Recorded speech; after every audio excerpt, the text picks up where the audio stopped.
শিব ঠাকুরের আপন দেশে আইন কানুন সর্বনেশে। কেউ যদি যায় পিছলে পড়ে, প্যায়দা এসে পাকড়ে ধরে। কাজীর কাছে হয় বিচার, 21 টাকা দণ্ড তার। সেথায় সন্ধে 6টার আগে হাঁচতে হলে টিকিট লাগে। হাঁচলে পরে বিন টিকিটে দাম দামাদ্দাম লাগায় পিঠে। কোটাল এসে নস্যি ঝাড়ে, 21 দফা হাঁচিয়ে মারে।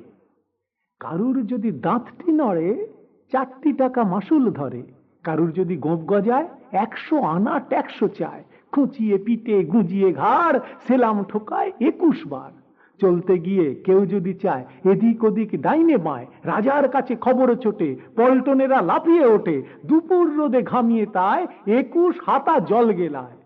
যেসব লোকে পদ্য লেখে, তাদের ধরে খাঁচায় রেখে কানের কাছে নানান সুরে নামতা শোনায় 100 উড়ে। সামনে রেখে মুদির খাতা, হিসেব কষা 21 পাতা।